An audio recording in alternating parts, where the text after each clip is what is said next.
Halo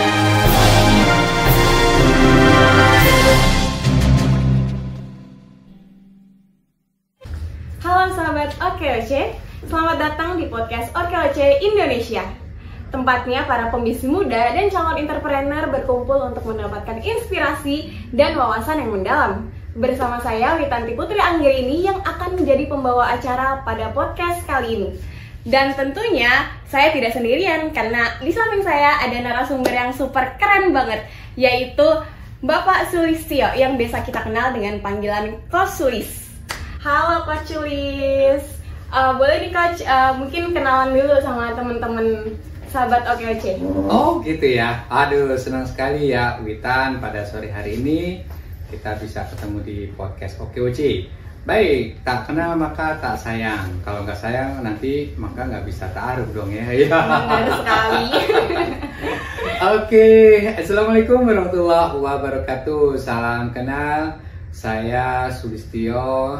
Saya adalah direktur program di OKOC, di mana program di direktur program itu adalah menjembatani keperluan dari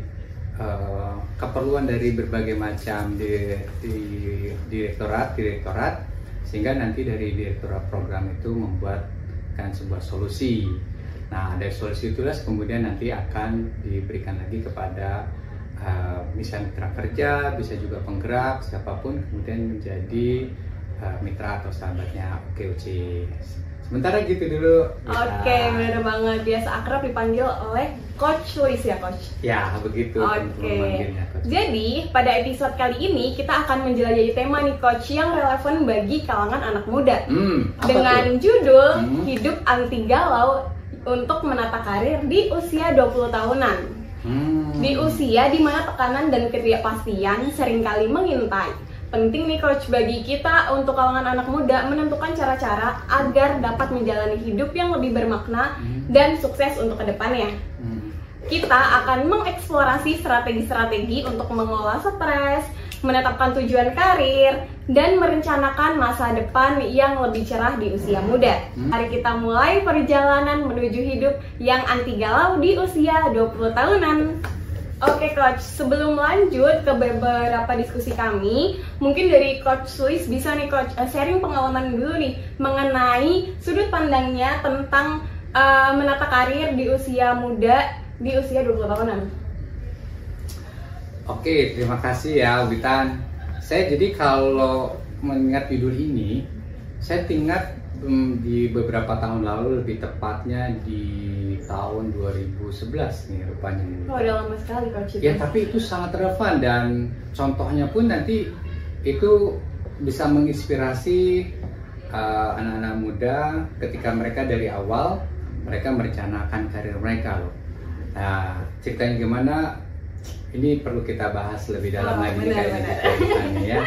Oke, langsung lanjut ke pertanyaan pertama kali ya Coach. Boleh dong. Jadi menurut Coach nih bedanya mimpi dengan target itu apa ya Coach? Kadang kita sebagai anak muda nih bingung nih, saya tuh sebenarnya mau ngejar mimpi saya atau ngejar target saya gitu Coach di usia 20 tahunan.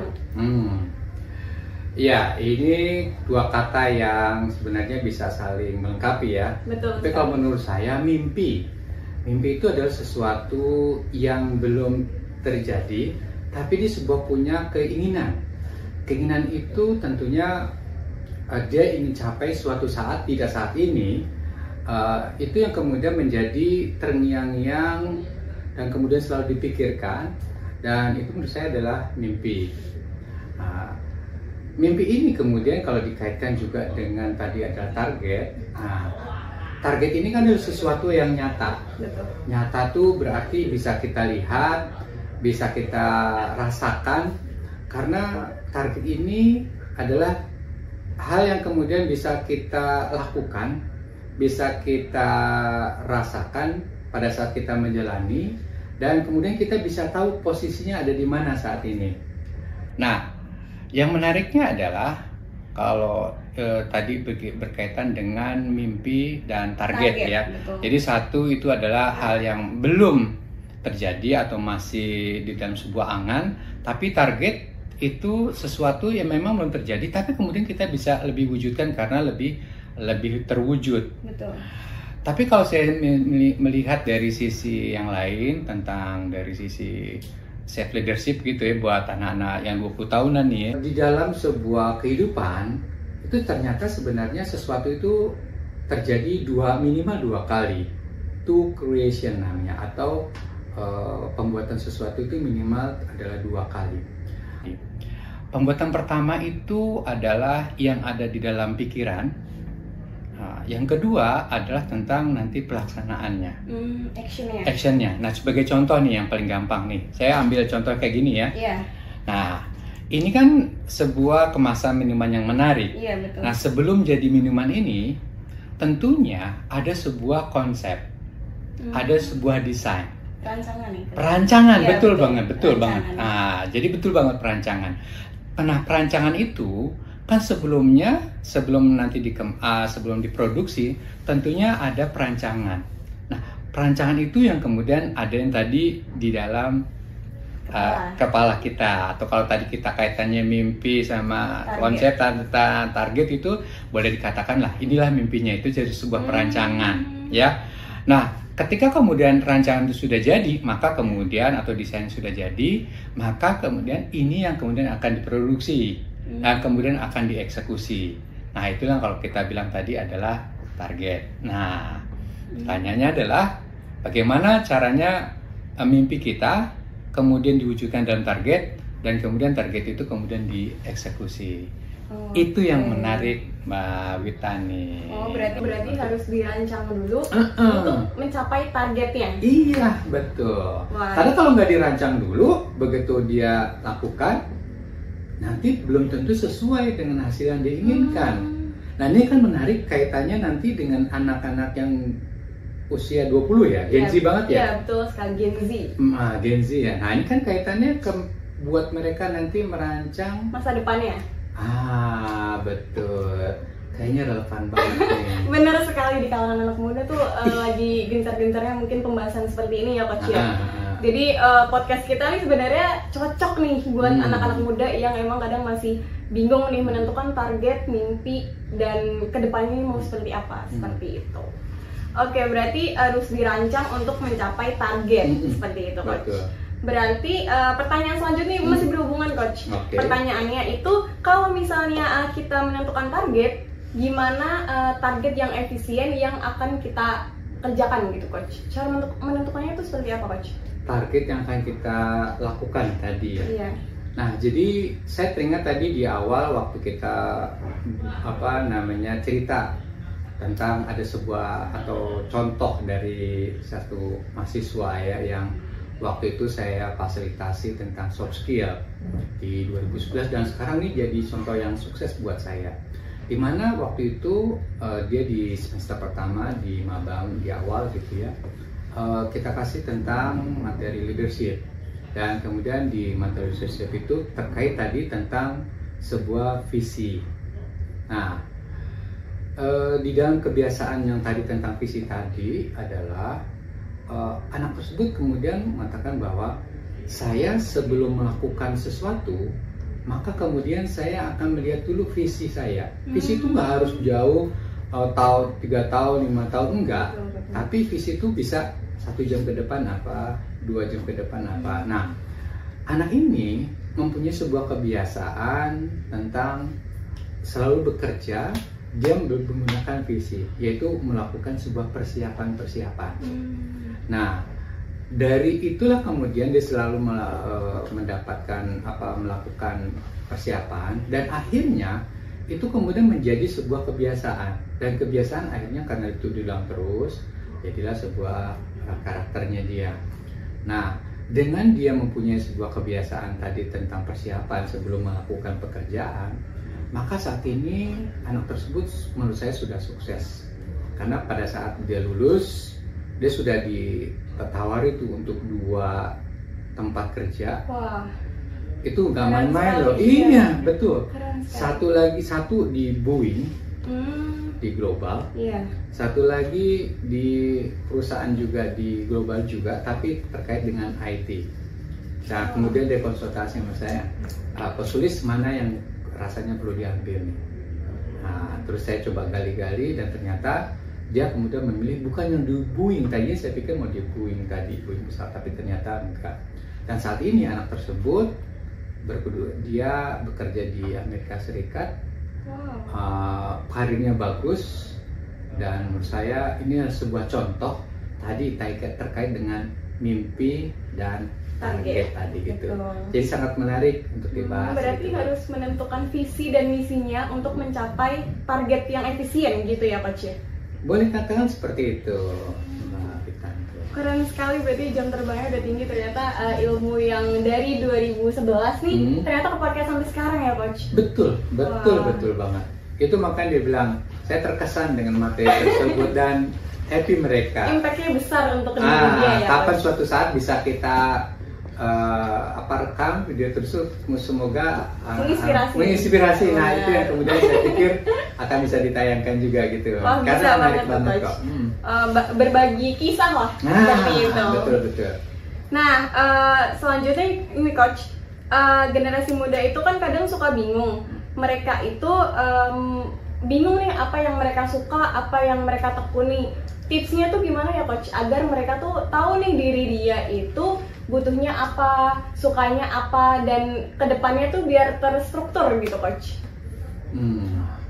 Jadi mereka tuh bingung mau milih apa agar kemudian tepat sasaran, sesuai dengan targetnya. Iya betul. Nah ini kan kalau kita lihat kan manusia kan uniknya itu bahwa setiap orang diberikan kelebihan oleh Allah SWT. Setiap orang itu berbeda satu sama lain. Bahkan di dalam keluarga pun yang orang tuanya sama, itu juga kan berbeda-beda. Ya, betul ya? Karakternya beda, sifatnya beda. Betul. Saya percaya kepada sebuah kemampuan itu, kalau boleh katakan kompetensi di dalam dirinya, itu kemudian perlu juga diangkat, perlu juga dimunculkan. Caranya gimana sih?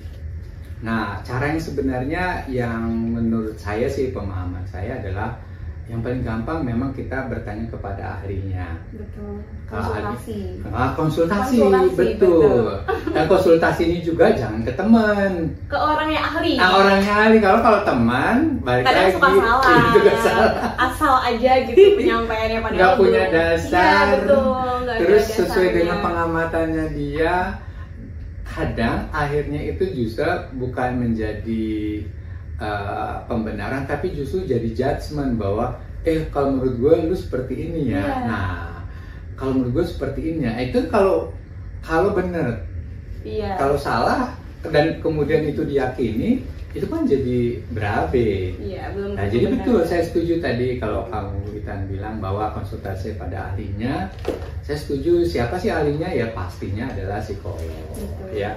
Nah dari psikolog itu pasti mereka punya tools, punya alat asesmen, sehingga tahulah kita tuh punya ilmunya, sehingga itu minimal mendekati kebenarannya dari hasil asesmen. Itu sih menurut saya.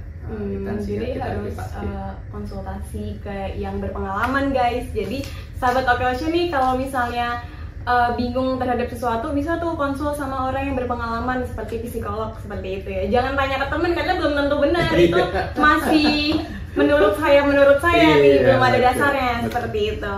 Jadi kira-kira cara untuk merubah kebiasaan buruk generasi muda tuh gimana Coach? Kadang tuh kan kalau zaman sekarang kan anak muda tuh sukanya yang cuma rebahan, scroll TikTok, malas-malasan, kurang produktif. Jadi untuk mengejar targetnya dan mimpinya tuh agak tidak balance gitu Coach. Kira-kira caranya gimana Coach mengubah kebiasaan buruk itu? Oke. Jadi kan kebiasaan ini sesuatu yang kemudian kita lakukan berulang kan sebenarnya. Betul. Ya. Kalau tadi katakan waktu tadi di awal kita bicara tentang kebiasaan baik yang diulang, akhirnya dia mencapai tujuannya, visinya ya. Yang sekarang kebiasaan buruk bagaimana cara untuk menghindarinya, gitu ya. Betul. Nah jadi Witan, saya tertarik dengan sebuah perubahan perilaku ya, terutama anak-anak sekarang ini macam-macam lah labelnya. Kesian juga saya melihat mereka, kesian loh. Ada yang bilang generasi rebahan, benar, gitu ya. Benar. Jadi rebahan itu gimana? Ya mageran gitu. Iya, pembahasannya tuh beda-beda Coach. Betul, gitu ya. Jadi Jadi kesannya mageran tuh kan kesannya jadi kayak Pemalas. negatif, pemalas gitu ya. Terus ada lagi yang suka melabeli mereka dengan generasi strawberry gitu. Apa itu coach generasi strawberry? Strawberry ya? Iya. Nah, strawberry kan kita tahu tuh sebuah buah ya. Buah. Kalau kamu lihat kan buahnya tuh umumnya kan merah ya. Iya. Merah terus kayak menarik banget gitu. Enak kelihatannya. Enak kelihatannya dan kemudian kita pengen banget nyobain gitu. Rasanya kayak seger, apalagi kalau habis dari kulkas terus kita makan siang-siang tuh kayaknya enak banget. Namun ketika kemudian kita pegang, ternyata strawberry itu tidak misalnya sekuat kayak mangga, tidak sekuat seperti misalnya apalagi manggis gitu yang relatif keras ya. Iya. Ternyata dia lembut, namun gampang busuk. Bukan busuk, gampang kalau kita tekan agak kencang, dia gampang hancur. Nah, jadi kesannya gitu kalau ditangkap bahwa generasi sekarang adalah generasi strawberry, kelihatan aja casingnya bagus, tapi sebenarnya mereka tuh rapuh gitu. Oh, bener nah, sekali. Gitu. tapi saya justru aja kurang setuju sih. Kenapa? Jadi gini, kalau itu kemudian dijadikan patokan atau jadi labeling, dan kemudian Gen Z-nya bilang iya gue banget gitu, akhirnya kan kemudian itu masuk kepada dirinya dan kemudian diafirmasi, akhirnya kayak tadi jadi mageran. Saya kan Gen Z, saya kan bagus tapi kemudian saya rapuh gitu. Oh, jadi merasa relate pada dirinya, merasa diri gitu, tapi kan related yang buruk kan gitu kan, betul nggak? Iya, benar sekali. Jadi kalau terkait tadi bagaimana cara merubah ya, saya suka pakai bicara tentang ada toolsnya. Kalau saya biasanya adalah pertama apa yang perlu ditambah, kemudian apa yang perlu diubah atau boleh tambah, kemudian dikurangi, kemudian dihapus. Nah, jadi pakai hal tiga tersebut. Nah, saya melihatnya gini, baru aja kemarin saya mengasih kelas di sebuah perusahaan, menurut saya sih bagus ya, karena dia pengelola keuangan yang besar sekali di Indonesia, dan mereka baru terima tentang ODP. ODP ini jadi fresh graduate dan mereka kemudian diterima di perusahaan tersebut. Rata-rata mereka adalah Gen Z loh. Nah, jadi mereka terus kemudian ketika mereka disodorkan tadi dengan kolom tadi tambah, kemudian kurangi, dan kemudian dihapus. Tambah adalah yang belum ada menjadi ada, atau yang sudah ada ditingkatkan menjadi lebih baik. Ini terkait dengan perilaku ya. Nah, jadi menjawab tadi dari Witan adalah perilaku apa yang kemudian kurang. Nah, jadi kita khususnya adalah yang paling mengerti tentang diri kita adalah diri kita sendiri ya. Betul ya? Betul. Saya tahu banget tentang diri saya. Apa kemudian yang perlu saya tambah dari saya, apa yang perlu saya kurangi, apa yang kemudian saya hapus ya. Nah, jadi buat teman-teman yang tadi di usia 20, nah sekarang teman-teman coba untuk bisa menelaah diri, refleksi diri. Nah, jadi kalau sekarang masanya adalah refleksi ya. Bahasanya beda nih, refleksi diri ya. Refleksi. Nah, refleksi dirinya yang pertama adalah ditambah. Jadi apa sih perilaku saya yang sebelumnya belum ada, yang tentunya yang baik ya, atau kalau tadi mau menghilangkan adalah berarti kalau yang tambah berarti yang terkait yang positif. Berarti harus saya tambahkan karena sebelumnya belum ada. Kalau toh sudah ada, maka perlu ditingkatkan agar kualitasnya lebih bagus lagi, gitu ya.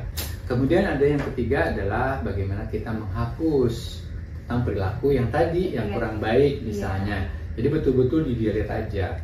Nah, kalau di kita nih, usia kita nih, atau teman-teman lihat deh, sebenarnya apa sih yang tidak efektif penggunaan waktunya di usia 20 itu kalau menurut kita tuh? Biasanya tuh main HP coach. Kadang kalau main HP kan jadi nggak produktif, ngerjain tugasnya nantian, terus scroll TikTok aja. Sebenarnya kan ya nggak penting. Ya mungkin ada ya teman-teman yang emang scroll TikTok itu untuk mencari informasi, karena nggak selalu hal yang negatif, Coach. Cuman itu jadi 10 jam, jadi 5 jam lebih main HP tuh nggak ada aturannya, Coach. Jadi rebahan aja di rumah, nggak bantuin mamahnya, gitu.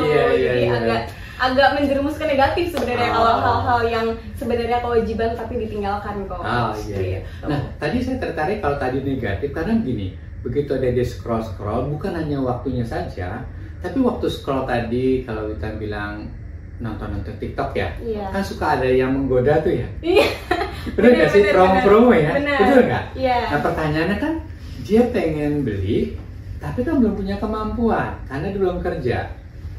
Betul ya? Betul. Nah sekarang yang fenomena yang menarik nih yang saya sebenarnya cukup prihatin sih, tanya itu dia hasil scroll tadi kemudian menstimulir otaknya untuk memiliki barang yang tadi dia baru lihat.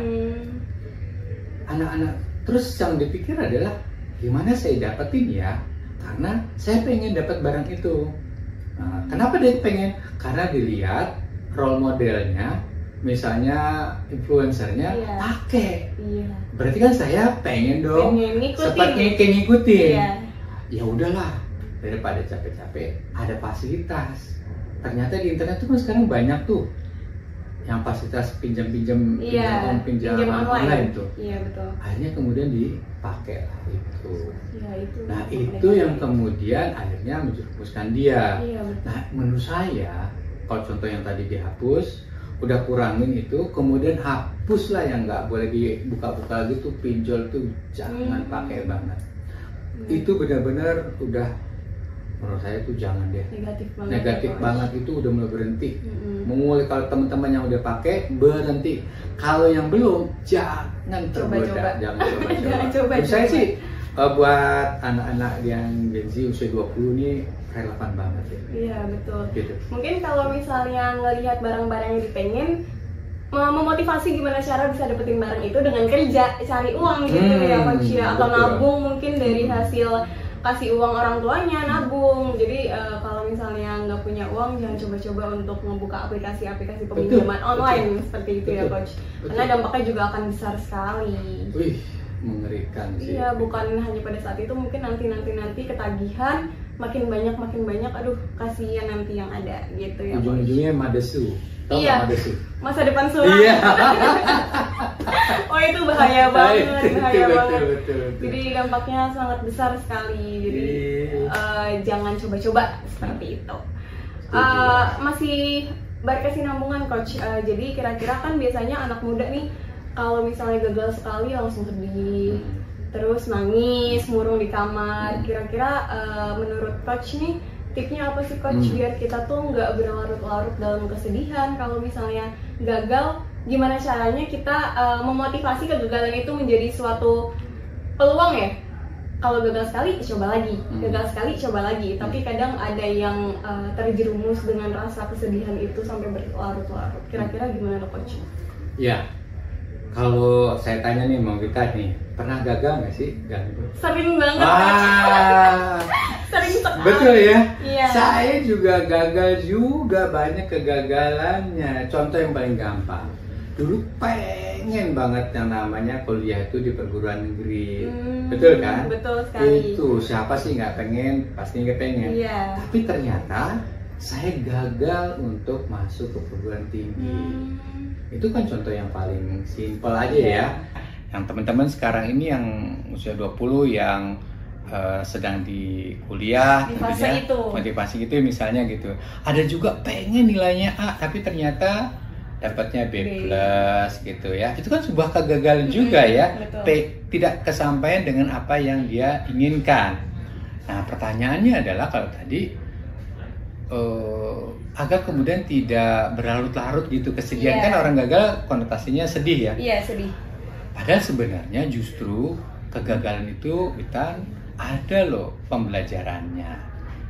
Orang kalau mulus nih, lulus terus nggak pernah gagal, itu hati-hati juga loh. Kenapa? Karena kan ada lulus, kemudian ada gagal, ya. Ada berhasil, ada juga tidak berhasil. Artinya, yang berhasil kita pernah coba, kita pernah rasakan gimana sih jadi berhasil. Dan tidak berhasil juga kita harus coba juga bagaimana ketika tidak berhasil. Sehingga, secara tadi konsep diri kita sebagai anak-anak milenial nih, bukan milenial lagi, sekarang Gen Z ya. Nah, justru kegagalan itu akhirnya membentuk dirinya. Gagal itu akhirnya menjadi sebuah pembelajaran, teman-teman. Jadi, gagal itu jangan takut. Tapi justru respon terhadap kegagalan itulah yang kemudian kita coba ubah.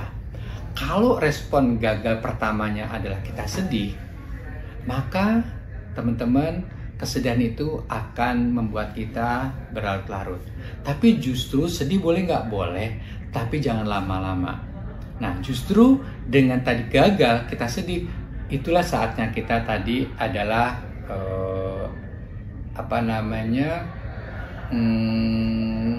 muhasabah diri tadi refleksi diri.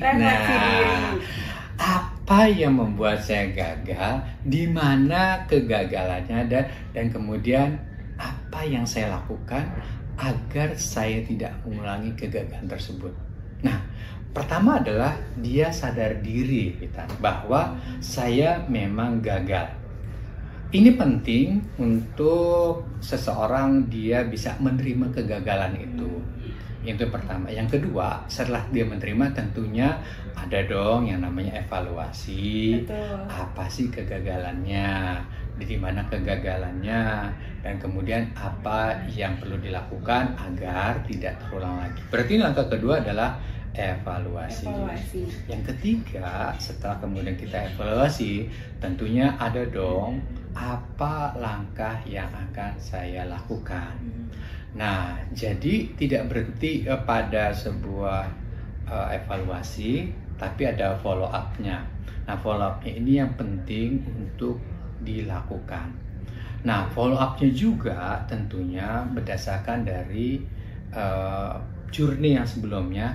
Dan yang kedua, kalau dia mau lebih bagus lagi, tentunya dia akan bisa macam-macam. Pertama, bisa datang ke ahlinya untuk bisa lebih bagus lagi. Yang kedua, dia bisa benchmarking. Benchmarking itu ya kayak melihat tempat lain lah gitu ya, studi banding gitu ya. Apa yang membuat dia gagal di tempat yang lain gagal itu seperti apa penanganannya. Yang ketiga bisa juga dari bahan-bahan buku yang bisa dibaca. Tapi menurut saya dari tiga hal tersebut sebenarnya yang paling bagus adalah sebenarnya dia cari ahlinya, dia cari mentornya, dia cari coachnya untuk dia bisa bertanya langsung berdasarkan prakteknya seperti apa sehingga dia bisa lebih cepat belajar.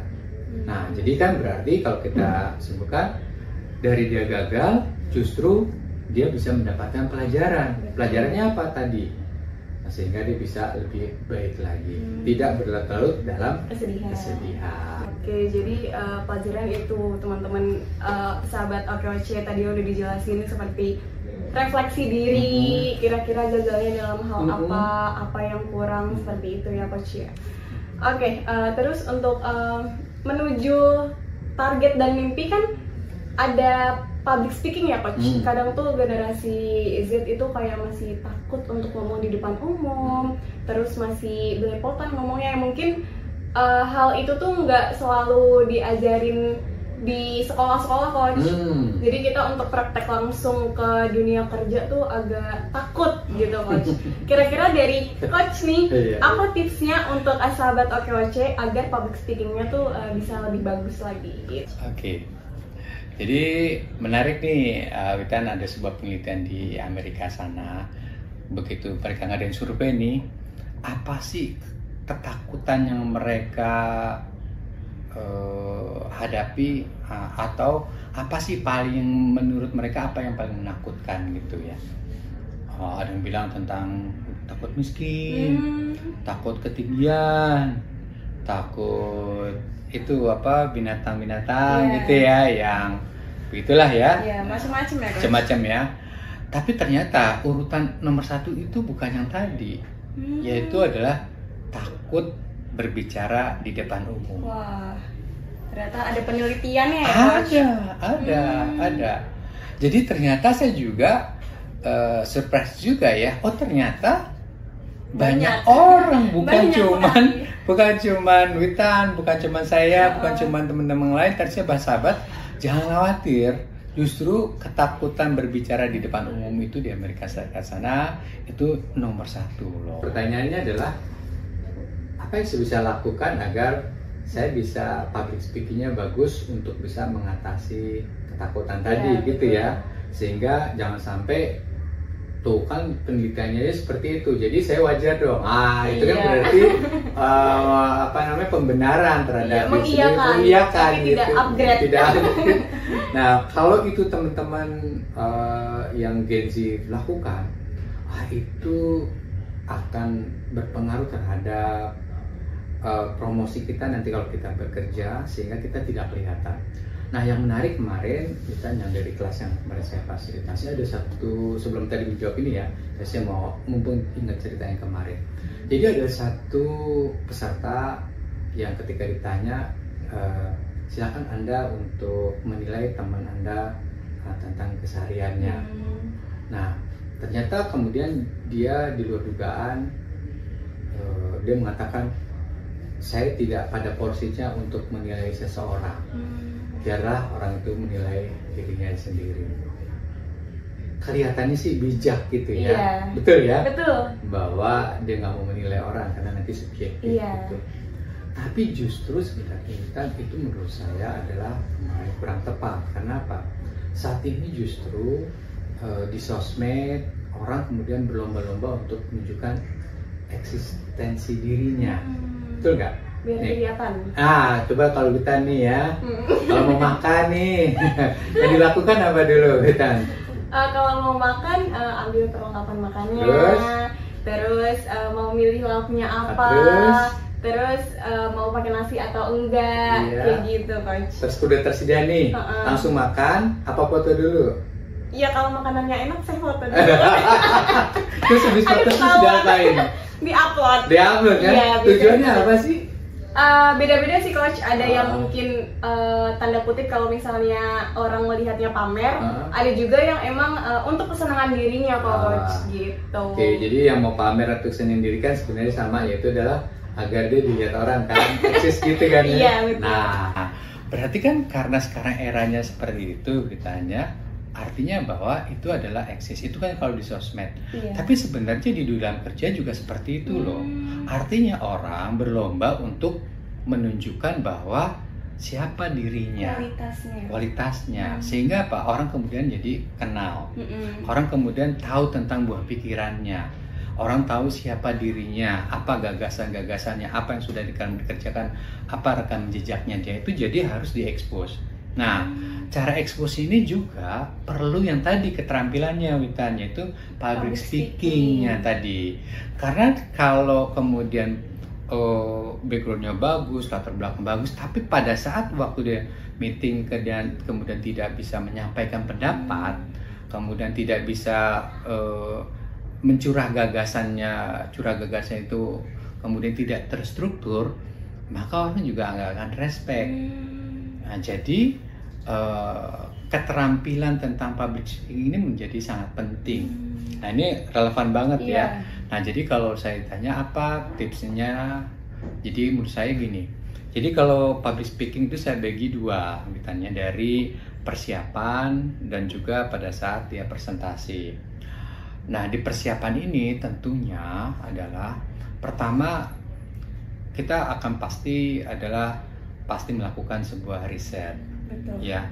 Jadi ketika kita katakanlah mau bicara tentang apa nih, tentang misalnya tentang apa sih sekarang yang pelatihan apa yang sekarang sedang ins di korporasi atau di tempat-tempat atau lagi booming, apa sih pelatihannya nih?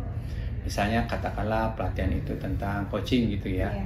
Nah, maka waktu saya belum masuk kepada presentasinya, maka kemudian saya akan cari tahu dulu apa itu tentang coaching, kemudian siapa segmennya, kemudian apa sih materi-materi berikan, kemudian nantinya saya mau presentasi ke siapa, audiensnya, riset dulu, kemudian berapa durasi waktu, kemudian judulnya nih apa, itu semua dilakukan pada saat sebelum melakukan sebuah presentasi.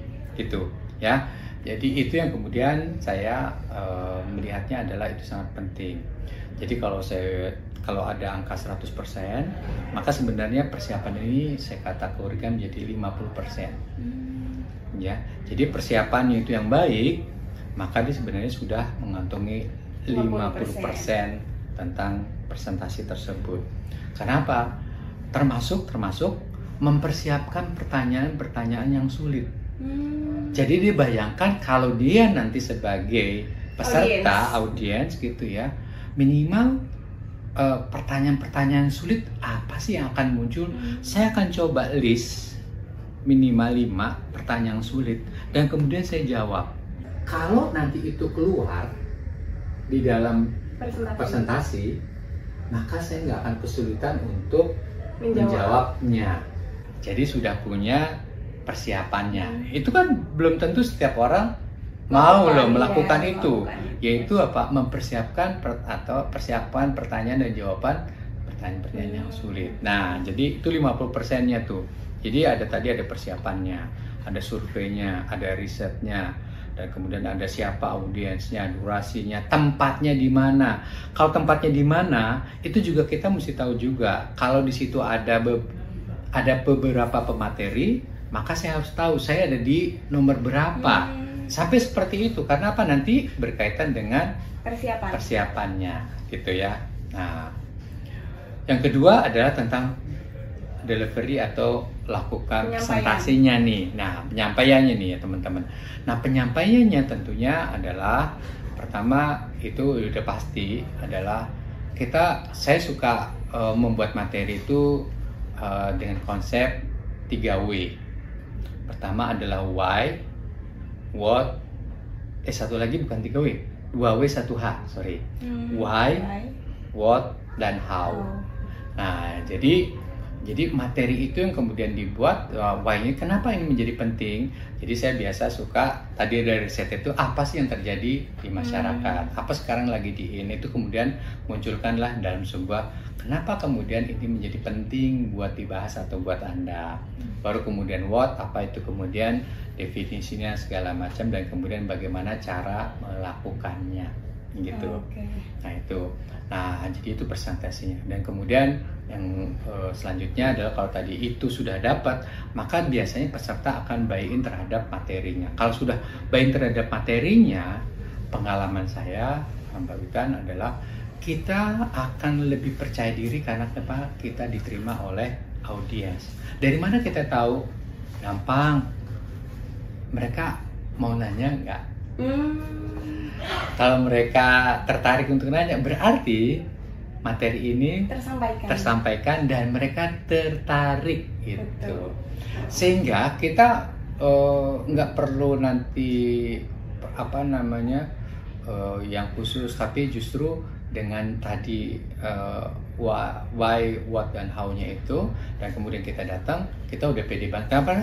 Sudah mengantongi 50% yang persiapannya tadi. Begitu kemudian presentasi, biasa tadi materi sudah sampaikan, dan kemudian lagi adalah persiapannya ini bagaimana intonasi. Kemudian yang intonasi kita ya.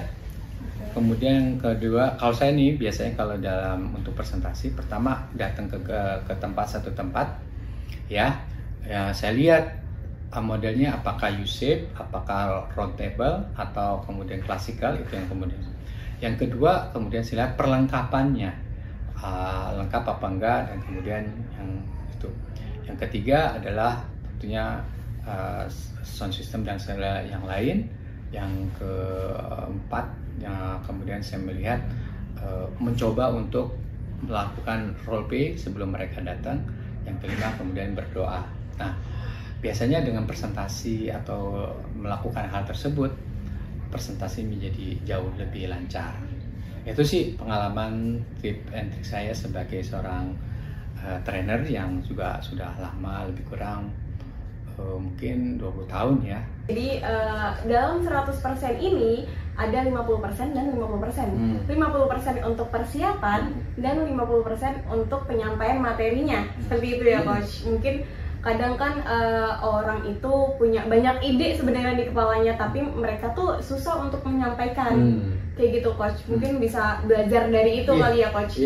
50% dan 50% gitu Coach. Betul. Oke, pertanyaan selanjutnya nih Coach. Oh, masih banyak ya? Oh, masih ada 50 pertanyaan lagi Coach. Seru banget nih. Jadi pertanyaan selanjutnya itu tips untuk generasi muda, apalagi yang umurnya 20 tahunan untuk menata karir selanjutnya, memanfaatkan waktu senggangnya dengan baik Coach. Salah satu kekuatan Gen Z ini adalah mereka beruntung melimpah informasi. Karena kan internet sekarang ini sosmed begitu mudah banget ya. Jadi menurut saya itulah yang kemudian harus dimanfaatkan, kemudian aksesnya. Apa yang kemudian dimanfaatkan nih teman-teman? Pertama adalah upgrade diri kita, upgrade dulu diri kita ya. Yaitu dengan banyaknya informasi tersebut, maka kita harus pilih dan pilah apa yang kita perlukan sesuai dengan tujuan yang tadi kita bicarakan di awal tentang mimpi dan target. Nah, jadi upgrade lah diri kita sesuai dengan yang tadi kita impikan dan kemudian target kita. Itu yang kemudian pertama. Kan sekarang melimpah kan? Sangat melimpah. Webinar di mana-mana, training mau di manapun, itu di YouTube juga ada. Itu kemudian kita pilih dan pilih. Yang kedua adalah setelah kemudian kita upgrade diri kita, maka kemudian kompetisi kita kan naik. Yang kedua adalah coba kita teman-teman cari tentang apa yang kemudian, misalnya gini, ini sama-sama lulusan perguruan tinggi, pertanyaannya satu lulusan, semuanya sama, sejajar. Apa yang kemudian berbeda ya? Nah, ini share aja teman-teman yang dilakukan oleh anak saya itu adalah dia coba ambil training, tapi trainingnya yang belum umum. Contohnya adalah misalnya training tentang K3. Nah, ini kan nggak umum kan? Betul. Jadi ternyata begitu diambil training ini K3 ini, kan sekarang ini ada peraturan bahwa setiap perusahaan itu wajib untuk pegawainya atau sertifikasi untuk K3, yaitu tentang keamanan gitu ya. Nah, itu tentang safety juga. Nah, itu jadi menurut saya ini bagus banget. Bagusnya artinya dia punya pembeda satu dengan yang lain. Nah, sehingga kalau nanti ada di CV dan kalau itu toh ada dan kemudian dia bisa menguasai misalnya gitu, ketika nanti dipanggil dan wawancara, menurut saya inilah kelebihan dia dibandingkan dengan lulusan-lulusan yang lain. Nah, jadi ambil diferensiasinya dari lulusan yang lain, yang berbeda dengan yang lain. Salah satunya adalah itu. Nah, terus kemudian yang ketiga adalah kita kan kerja atau kita mencari kerja, kan kita mencari bukan menciptakan kan. Oleh karena itu mencari berarti cari orang-orang yang memang mereka punya kapasitasnya, baik itu sebagai orang yang memang dia ada di dalam sebagai katakanlah HR gitu ya, atau juga orang-orang yang mereka punya komunitas. Nah, jadi saya yakin anak-anak Gen Z ini semua bisa mereka lakukan. Caranya gampang, ada kemudian di LinkedIn dan yang lain-lain, sehingga kemudian mereka kemudian tidak kehabisan inilah akal atau tidak kehabisan waktu lah. Menurut saya seperti itu. Nah, yang ketiga tadi networking ya. Yang keempat, carilah mentor atau coach sehingga mereka punya orang yang bisa ditanya untuk bisa mempercepat keinginan, mencapai keinginan tersebut. Itu pasti mencapai targetnya. Oke, Coach. Mungkin pertanyaan terakhir kali ya, Coach. Tadi kan kita udah nanya banyak banget pertanyaan. Ada 110 paling ya, Coach. Jadi langsung ke pertanyaan terakhir, sahabat OKOC. Jadi pertanyaan terakhir itu bagaimana kita menghadapi tekanan sosial, ekspektasi dari orang tua dan lingkungan kita, Coach. Jadi untuk generasi Z kan mungkin dia sebenarnya pengen mengejar targetnya, mimpinya ibaratnya A gitu coach, tapi ekspektasi orang-orang sekitarnya tuh dia pengennya si ini mau yang B gitu loh coach. Jadi gimana nih caranya ekspektasi itu nggak menjadi tekanan buat kita? Kalau saya sih melihat bagaimana keluar dari tekanan tersebut, pertama dari memang orang-orang di sekitarnya untuk tidak memberikan sebuah tekanan yang terlalu berat, karena cobalah untuk melihat realita yang ada. Realita yang ada adalah tadi yang seperti saya sampaikan, sehingga dia bisa menerima kalau menerima diri kalau kemudian kondisinya adalah memang masih sulit. Itu dulu yang pertama. Yang kedua, memang si anak ini juga yang stres itu bukan orang tuanya, tapi anak juga stres loh. Dia lulus, ketika dia mau keluar ditanya, udah lulus ya, terus kerja di mana? Oh, pertanyaan itu bener nggak? Betul sekali. Jadi kalau satu orang nanya, besok dua orang nanya, itu lama-lama menjadi tekanan banget loh. Kasian, jadi kayak stres sendiri. Stres sendiri, akhirnya mau kemana pun juga dia nggak happy. Pasti mau lewat sana nanti ditanya kerja, mau sini jadi kepikiran. Overthinking berlebih jadinya. Jadi overthinking yang lebih, dan akhirnya jadi kan membuat dirinya jadi nggak percaya diri. Kok kayaknya nggak berharga banget ya. Udah ini lulusan terbaik loh, IPK-nya 3,5 ke atas loh, tapi kok belum kerja gitu. Kok apalagi kalau dibandingin itu ponakanmu, aduh sakit banget coach. itu sakit banget. Nah, jadi bagaimana bisa keluar? Pertama ya tadi buat orang atau Gen Z yang sekarang udah lulus tapi belum kerja atau persiapan gitu, terimalah kondisi bahwa memang saat ini lapangan pekerjaan itu belum sangat susah ya, itu menerima diri. Yang kedua tadi jadi tingkatkan kapasitas sendiri sehingga kemampuan sehingga kita bisa naik dan kita berada di atas rata-rata. Yang ketiga tadi adalah tentang networking. Yang keempat tadi adalah mencari orang yang bisa membantu tadi coach atau mentor, sehingga mau nggak mau dia akan bisa rilis tentang tekanan-tekanan tersebut sehingga dia bisa lebih bisa siap menghadapi. Wah, keren banget ya coach, materinya banyak banget, materinya berdaging semua, ilmunya keren-keren banget yang disampaikan coach. Mungkin karena waktunya udah 2 jam nih coach kita melaksanakan podcast ini, mungkin dari coach ada closing statement untuk para generasi Z yang mau menata karir untuk masa depan yang lebih oke di usia 20 tahunan coach. Kegagalan adalah sesuatu keniscayaan, jadi hadapilah kegagalan tersebut seperti kita juga menghadapi tentang keberhasilan. Namun kegagalan hadapi dengan respon terbaik, karena kegagalan juga bisa menjadi pembelajaran untuk bisa ke depan lebih baik. Yang kedua, Gen Z, sadarilah ketika kita sedang berada di bawah atau mendapatkan tekanan-tekanan, sadarilah bahwa terimalah itu sebagai sesuatu yang wajar saja, tidak berlebihan ya, karena memang orang tua, lingkungan, mereka juga punya ekspektasi, kita juga punya ekspektasi, yaitu yang ideal adalah ekspektasi mereka ketemu dengan ekspektasi kita. Toh kalau belum ketemu, nah yang menarik adalah mengkomunikasikannya ini kepada yang memberikan ekspektasi, dan ekspektasi kita juga kita sampaikan sehingga mereka, kita tentunya bisa memahami ekspektasi mereka dan mereka juga memahami ekspektasi kita loh, sehingga terjadilah dua arah.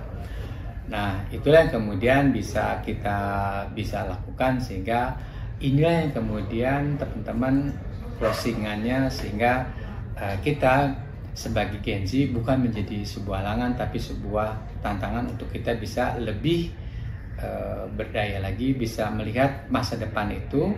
Yuk sekarang ciptakan dulu masa depan Anda seperti tadi di awal, dan kemudian kita wujudkan dengan cara mencapai target-target yang sudah kita buat, sehingga sedikit demi sedikit maka impian tersebut akan terwujud.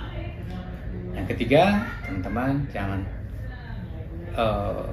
milikilah teman di dalam sebuah perjuangan, bisa itu teman, bisa itu mentor, bisa itu sebagai coach, sehingga di dalam kita mengarungi sebuah perjalanan ada teman yang mendampingi kita.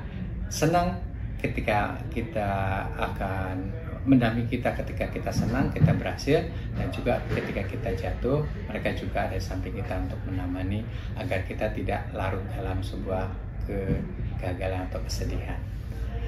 Oke, itu Steve dan saya. Terima kasih sehingga kita bisa lebih kuat lagi.